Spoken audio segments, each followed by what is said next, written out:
Nosotros como Interbloque vamos a seguir sosteniendo, digamos, las herramientas que nos llegan desde Nación, algunas herramientas que llegan también de la provincia de Santa Fe, en cuanto a los grandes sectores de la comunidad.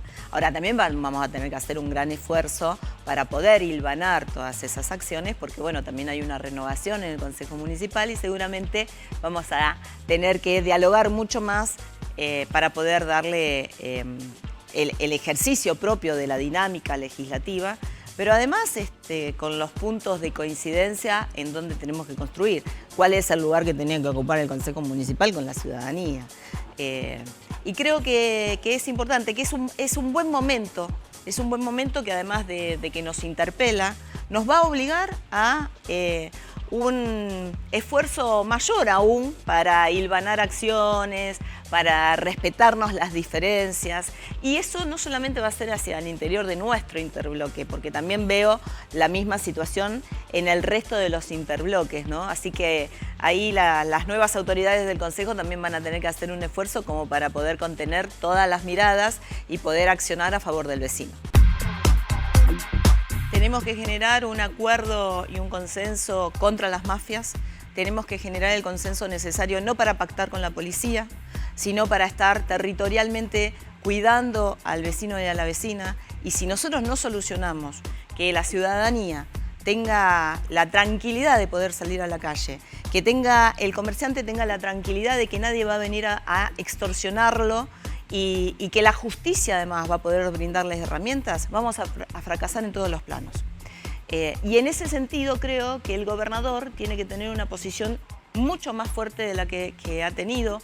Me parece muy importante las reuniones que ha llevado adelante hace muy pocos días atrás, justamente convocando a la oposición y a las fuerzas propias para generar una acción concreta. Pero no tenemos que ceder un solo espacio, porque el momento que uno cede un espacio, la mafia lo gana. Y la mafia siempre tiene un respaldo en las fuerzas de seguridad y en parte del Estado.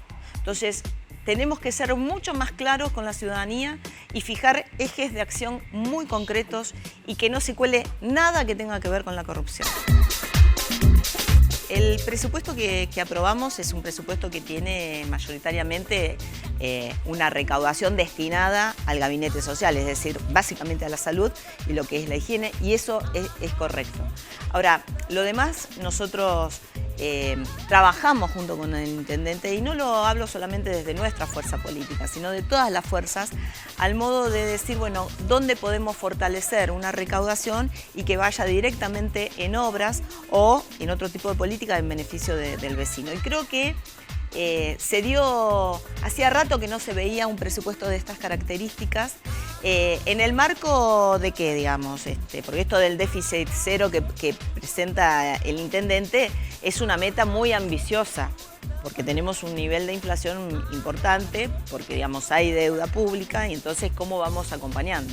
Entonces todo lo que sea, nosotros por ejemplo votamos en contra a que el intendente se quede con la potestad para aumentar discriminadamente el boleto del transporte urbano de pasajeros y la tasa general de inmueble. Y lamentablemente no logramos que no tuviera esa potestad, porque hubo otros bloques políticos que sí lo acompañaron. Eso es un error del intendente, de quedarse esas potestades sin, porque nos está negando el control. Y la ciudadanía necesita participar del control, ¿no? Negarnos el control al Consejo Municipal es también negar el control a la ciudadanía, porque no les habilitan otra forma de participación para el seguimiento de la obra pública o de los fondos municipales. Por otro lado, sí tuvimos una mirada, que para mí es una mirada sumamente peronista, que es decir, que aquellos sectores que más recaudan o que menos aportan, por ejemplo, el sistema financiero, que es la clave, digamos, para nuestra economía, tenemos que modificar ya en términos de economía nacional.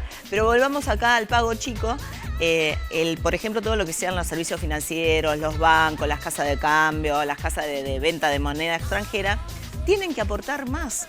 Y ese aporte va una parte destinado al Fondo Compensador del Transporte Urbano de Pasajeros, es decir, a los subsidios, para que en el momento que haya que subir las tarifas no sea, digamos, todo lo desembolse el vecino desde su bolsillo.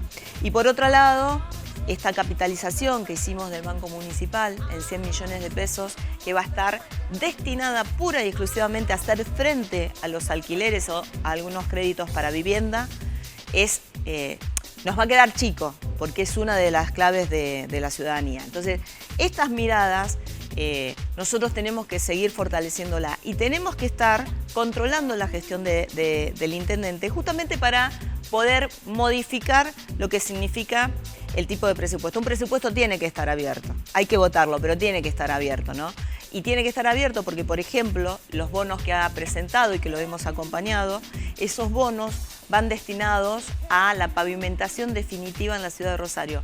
Miles de cuadras tenemos sin pavimento y muchos barrios sin pavimentación definitiva. Entonces, ¿cómo los vamos a incluir? Para eso hay que trabajar en forma conjunta con la provincia y la nación, porque donde esté el plan incluir provincial, que también se trata de saneamiento, por ejemplo, hay que compatibilizar cuáles son los barrios que nosotros vamos a poner en ese fondo, para que no se replique y que tengan la misma iniciativa con dos presupuestos, para poder potenciar otros barrios y para poder potenciar otras obras. Por eso tenemos que estar muy encima de lo que hemos votado en estas horas, que es el presupuesto, para ver efectivamente el desarrollo del cumplimiento y que el vecino también pueda ser partícipe de las características que quiere su barrio. Y el objetivo que me planteé es que los vecinos en la ciudad de Rosario están muy desahuciados, están muy desanimados. Además de la tristeza, la gente no está creyendo en la política. Entonces, yo me planteé como objetivo estar mucho más cerca de las organizaciones sociales, estar más cerca del movimiento feminista, que también tiene tendrá seguramente otros desafíos para cumplir después de los avances que han tenido, al lado de los trabajadores en cuanto a organizaciones, porque también es necesario, porque con una nueva conformación también de la política nacional y de la cantidad de senadores que han ingresado al Parlamento Nacional de Cambiemos y que han anunciado que harán recortes en los derechos laborales, nosotros tenemos que estar allí. Y si bien quizás sea obvio de que yo voy a tomar ese compromiso, me parece que lo tengo que reiterar para que la ciudadanía sepa que me va a tener al lado trabajando en este sentido, ¿no? Escuchando mucho. Yo creo que los últimos 2 años la política está en deuda con la gente. No ha escuchado, no hemos escuchado. Tengo miradas duales porque, por un lado, creo que la pandemia nos dejó mucho de solidaridad, pero también nos dejó la contracara de la solidaridad, que es el individualismo, ¿no? Nos ha dejado mucho de organizaciones sociales en la calle, de las pobladas que se iban haciendo, de la olla popular, del merendero en mi casa, en la del vecino, y al mismo tiempo de un Estado que aparece fortalecido, pero que necesita, digamos, fortalecer otro sentido, no solamente, digamos, avanzar con un módulo alimentario. Y yo creo que tenemos que volcar esa solidaridad, en lo que es un marco de organización. La ciudadanía también digamos, apelado a otras formas, ha elegido quizás no hablar con algunos sectores y hablar con otros. Entonces nos toca también participar muy activamente de eso. Y creo que tenemos que hacer un esfuerzo enorme porque también con la pandemia se han aprovechado, digamos, algunas situaciones, ¿no? Las corporaciones han crecido más, se han fortalecido más. El caso de Vicentín, cómo nos explota en la provincia, cómo va a impactar en trabajadores. El caso del medio ambiente, lo ambiental es clave y también tiene que ver con una preocupación desde la pandemia porque vamos buscando distintas acciones. Y creo que además la ciudadanía está en búsqueda de liderazgos. Y esos liderazgos nuevos creo que tienen que ser mucho más humanizados. Y en esa humanización tenemos que conocer que nuestro compromiso con el vecino y con la vecina es humanizarnos, pero es cumplir a rajatabla con lo que venimos proponiendo. Así que yo creo que hay muchísimas cosas que nos dejó la pandemia.